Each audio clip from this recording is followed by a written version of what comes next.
마지막으로 당부하는 말은 기도에 감사함으로 깨어 있으라는 것입니다.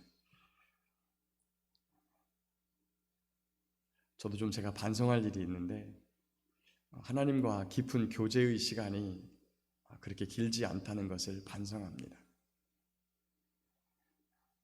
저와 여러분들은 늘 하나님을 가까이 하고 친근히 하여 그 주님과 그 주님께 감사함으로 깨어 기도하고 성령으로 무시로 기도하고 우리 주님이 주신 하나님 나라와 의를 위하여 간구하고 성도들을 위하여 간구하고 병든 자를 위하여 간구하고 우리 자녀들을 위하여 주 앞에 도구할 때에 하나님의 한없는 은혜가 저와 여러분들을 통하여 우리의 가정에, 이웃의 교회에 충만하게 될 줄을 믿습니다.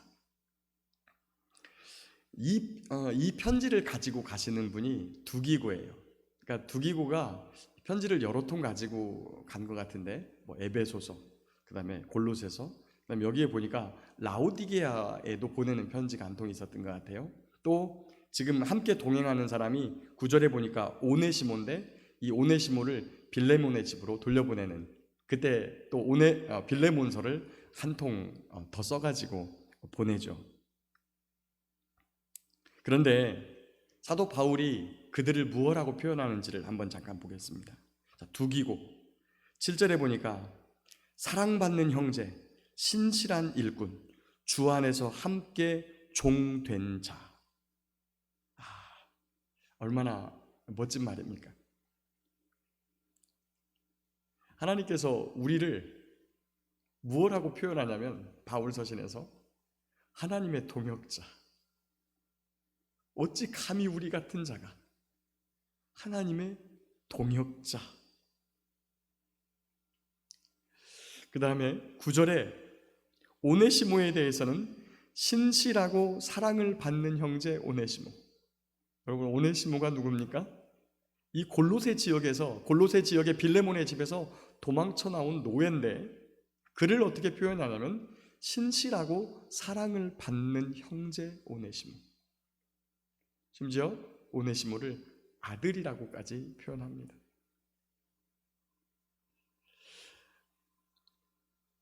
그 다음에 나와 함께 갇힌 아리스다고, 또 바나바의 생질 마가. 이 마가가 사도 바울 1차 전도 여행 때 함께 갔다가 뒤돌아서서 갔죠. 사도 바울이 굉장히 2차 전도 여행 때 화를 낸 거 보니까 분명히 할례당이라고 하는 문제 때문에 그런 거예요. 근데 여기 보니까 이 마가와 또 11절에 유수도라고 부르는 예수, 그들이 할례파인데 이들은 하나님의 나라를 위하여 함께 역사하는 자들이다. 그리고 그들 때문에 이 사람들이 나의 위로가 되었다라고 말합니다. 사도 바울 같은 경우에 초반에 보면 굉장히 강합니다.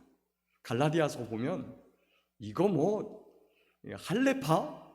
다른 복음은 없나니 다른 복음을 전하는 자에게 저주가 있을지어다라고 막 선포할 정도로 엄청 강해요. 마가 요한 데리고 가지 않았어요.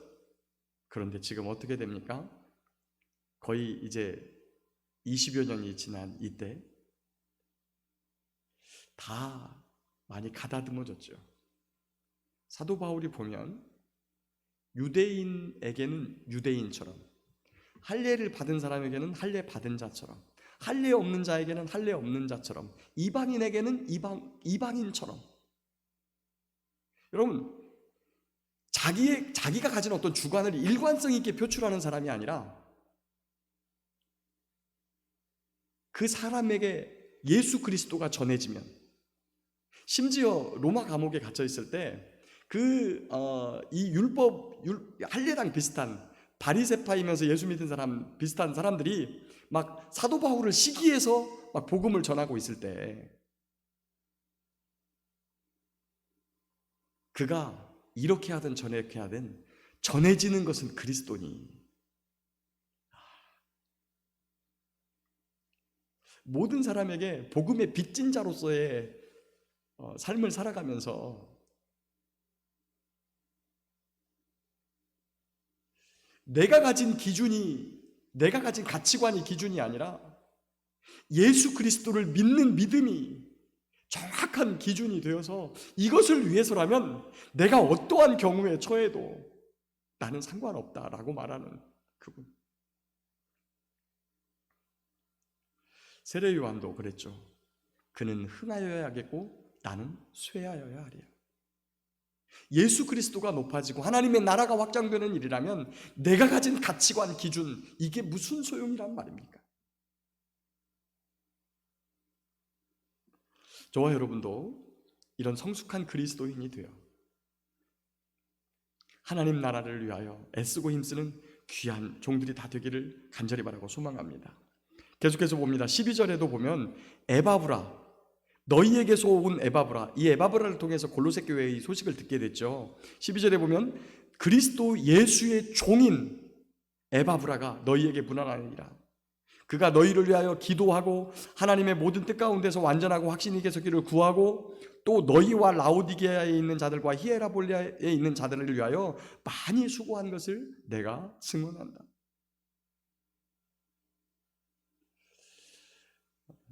사도 바울이 무엇을 했는지에 대해서는 언급하지 않으면서 이렇게 주변의 동역자들을 높여주는 사람. 그리고 14절에 보니까 사랑을 받는 의사 누가? 야, 참 누가 거듭해서 말씀드리지만 사도행전을 누가가 쓰셨는데 이 본인의 이야기에는 한마디 이름 한자를 잘 안 써요.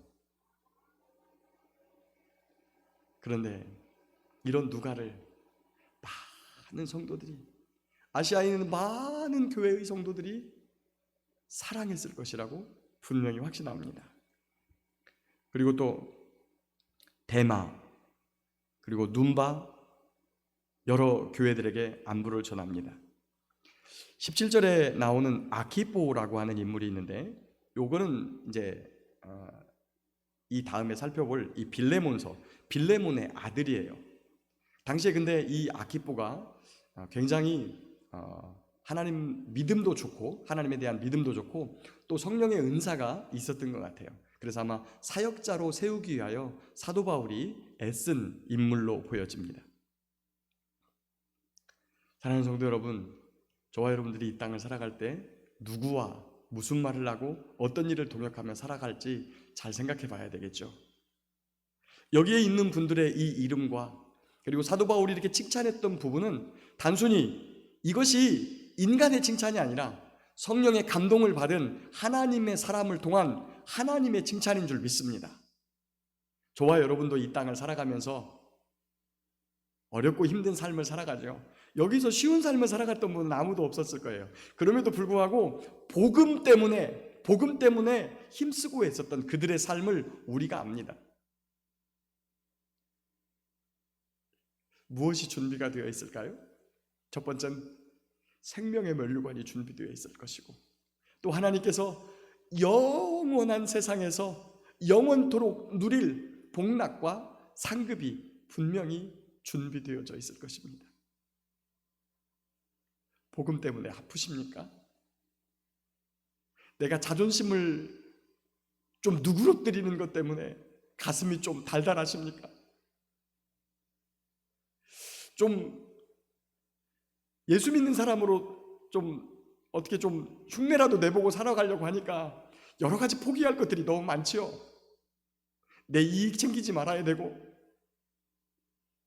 그런 것들이 우리 안에서 갈등하고 고민이 된다는 것 자체가 성령님이 우리를 통하여서 우리 안에서 역사하시는 거예요. 옛날에 예수 믿기 전이면 내 욕심대로 그냥 하면 되죠. 그런데 그 욕심대로 하면 내 양심에 대고 말씀하시는 하나님의 음성이 들리기 때문에 그렇게 하지 못하는 거예요. 그런 것 때문에 속상하십니까? 하늘을 바라보십시오. 땅의 것을 생각하지 말고 위의 것을 바라보십시오.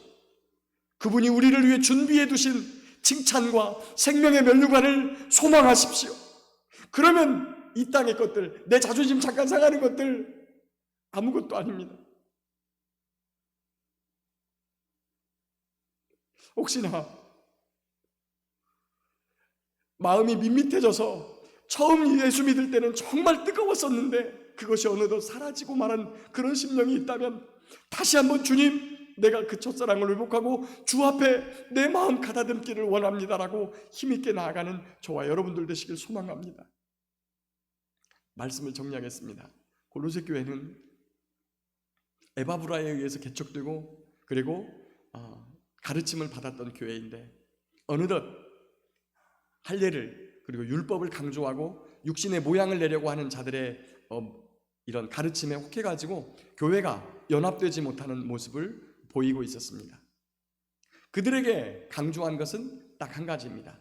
예수 그리스도가 누군가, 그리고 내 자신이 그분의 십자가 사역과 속죄의 은혜를 따라 구원 얻었다는 것을, 이거를 잊지 않고 중심에 딱 모시고 있으면 다른 게 아무 필요 없는 거죠. 저와 여러분이 죄인 되었을 때, 원수 되었을 때, 그리고 연약할 때 그렇게 우리를 위하여 십자가를 지신 주님이 계시기 때문입니다.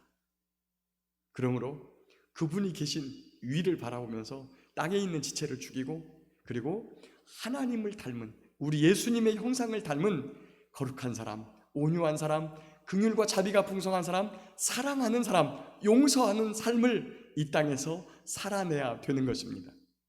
그럴 때 하나님의 놀라우신 인정하심과 칭찬하심이 함께 있고 영생을 상속하게 될 줄 믿습니다. 그렇게 복된 삶으로 나아가는 저와 여러분 되시기를 예수님의 이름으로 축복합니다.